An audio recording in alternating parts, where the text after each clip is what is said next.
Hey everybody, Kelly Lords here from Loving BDSM, back for another week of the Fit for Kink video series, where we talk about how to lose weight or get stronger or do exercises or whatever it is we want to do to get fit so we can have more kinky fuckery in our lives, because isn't that kind of the point of being kinky, or at least part of the point? A little bit of the point. Come on, a little bit of the point is for the fuckery. So that's what we're all about. If you find these videos interesting, if you've seen any in the past, if you want to get fit for kink, make sure you subscribe and hit the notification bell so that you'll know when new videos go live, which is usually every Saturday. So this week I'm talking about, how do I explain it? The things, not waiting until you reach whatever your ultimate goal is to kind of celebrate. And what I mean by that is to not wait until you've lost 50 pounds to buy new clothes, to not wait until you reach whatever your goal is to be, quote, happy. You have to live your life at whatever size you happen to be, whatever fitness level you happen to be, how kinky or not kinky you happen to be at the time, and things should not completely just stop because you have not hit some magic number or some magic body type, which you may never hit. We've talked in past videos about goal setting and tweaking those goals as we go, because just because we want a goal to happen does not mean that our body is even capable of it. So I'll give you the example. I don't know if anybody notices or pays attention to stuff like this, but my hair is shorter. It is shorter. It is flat today because this is Florida in August and the humidity does that to my hair. And no matter what product I put in, it does not go all like cute and spiky like I want it to be. It's just laying there flat, but it is definitely shorter, which was kind of a nod to myself, noticing that the weight was kind of coming off. My face was slimming down a little bit. I've got a pudgy face. It is what it is. But I also had realized that I was starting to hide behind my hair, which is not healthy, and I didn't want to do that anymore. And so I saw myself in one of the podcast episode videos that we put up here on the channel, and I realized that you could see me, but I was like constantly pulling my hair down in front of my face so you couldn't really see me. And I didn't actually understand that I was hiding until I was sitting in the salon with the lady who does my hair. And I said, I'm tired of hiding behind my hair. And she said, well, you shouldn't be hiding. There's nothing wrong with your face. And she's 70 something. So I let her speak to me that way. But it brought to mind all the things we don't do because we're not at whatever it is we're trying to be, right? We haven't lost that weight. We are not as fit as we'd like to be. I mean, how many of us don't wear certain clothes because we have convinced ourselves, and society has certainly helped with that, that you shouldn't wear those things if you're that size or you're that age or you're that height or you're that, whatever, big boobs, little boobs, whatever, you shouldn't wear these things. And I'm kind of done with that. And I don't know if it's because I'm feeling better because the keto diet seems to be working well for me, or if it's because I'm past a lot of the health issues I'd had earlier in the year. And so now I'm just feeling good. Maybe it's age. Maybe I'm just finally getting to the point of not giving a fuck. Like I'm finally maybe getting close to whatever that magical age is. But I'm tired of thinking that people like me can't do this. And people like me can mean anything. People who are 38, people who are mothers, people who, have a tummy, people who, whatever, who weigh this amount or who do this or who aren't this, or pick whatever we say about ourselves. And if you are a person who's actively getting fit for anything, whether you're losing weight or you're working out, you already have some of that in your head. Most of us do, especially when we have a long way to go towards our goal. We say things about ourselves all the time that we would never say to somebody we care about, like a friend. You would never talk to your friends the way you talk to yourself. And I've sort of internalized that whole message of, one, I'm not going to talk to myself the way I would never speak to anybody else. And two, I'm not going to wait to reach a goal to do a thing I want to do. Now, there are some things I have to wait. I cannot get into a good rope bondage hog tie right now because I've got to work on my flexibility. That's a thing. I can't wear certain sizes because of the size of my body as it currently is. Of course, that's reality. But I don't have to wait to have short hair for some magic number.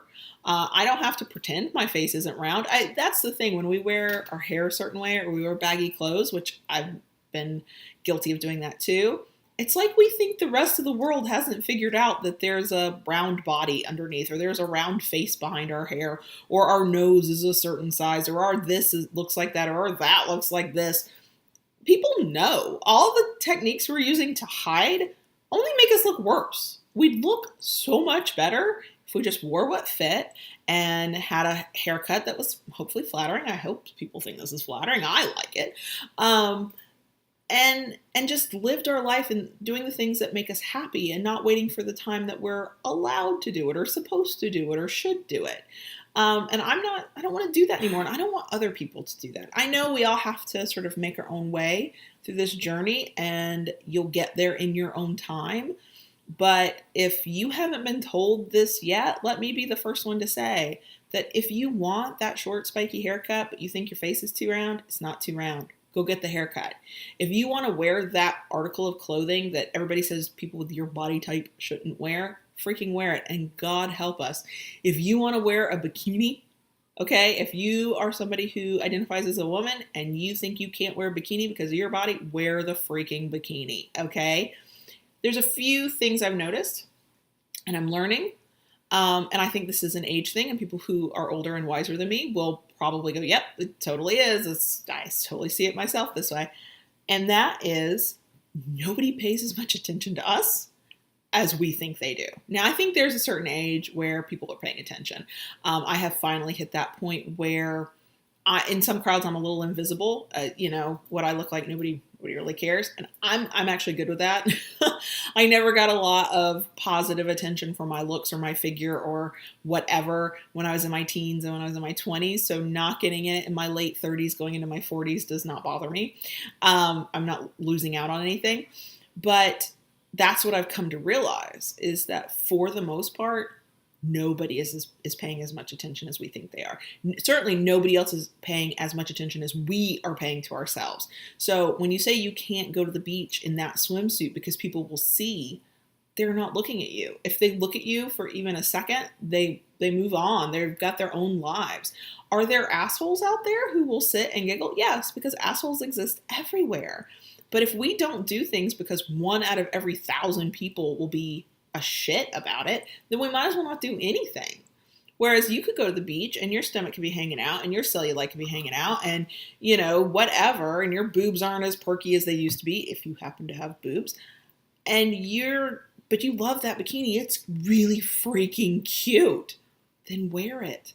For half a second, somebody's probably going to go, oh, wow, okay, that's what that person looks like. And then they're going to move on. And they're not even going to know you're there. And you will be able to lay out under the sun or get in the water or have fun with your kids or whatever your thing is, wearing something that you think is cute. I think guys have this issue, but it tends to be less talked about or noticeable. We talked about that when we were talking about body image issues. I'll link to that for you if you haven't seen it. But that's, for women, it is more pervasive, but that doesn't mean it doesn't happen to men. So just because I'm using feminine body, breasts and the way a lot of women see our bodies as the example does not mean it doesn't happen to men. So the message is the same for you guys too. If there's a thing you think you're not supposed to do because you're not at a certain fitness level or you're not, at a certain weight or whatever, screw that. There are things you're not capable of doing yet. That's coming. I mean, you keep working and there will be things you are capable of doing.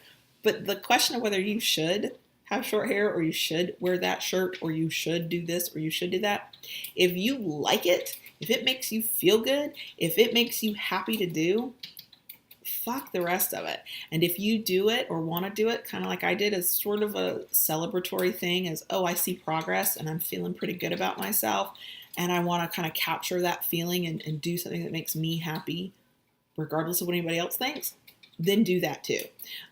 Because we're all about kink here. I will say, if you are submissive like I am, stay within whatever your consensual dynamic is. I would never chop off all my hair if John Brownstone did not approve of it.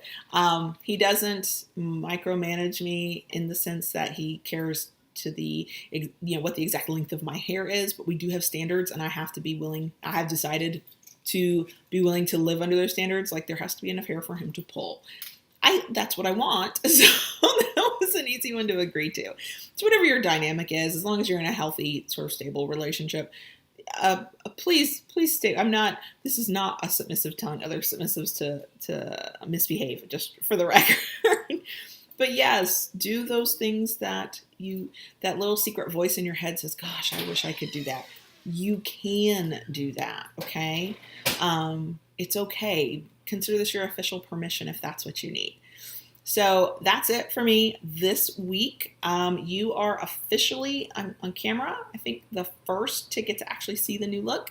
The podcast episode that we've recorded comes out on Monday, and that's where others will get to see it. So there's a couple of things I need to get the person who cut my hair to kind of like fix. It's not perfect, but we were kind of playing with it and trying to figure it out. It's not, like I said, it's not doing what it's supposed to do with the product, but I got to get more of that.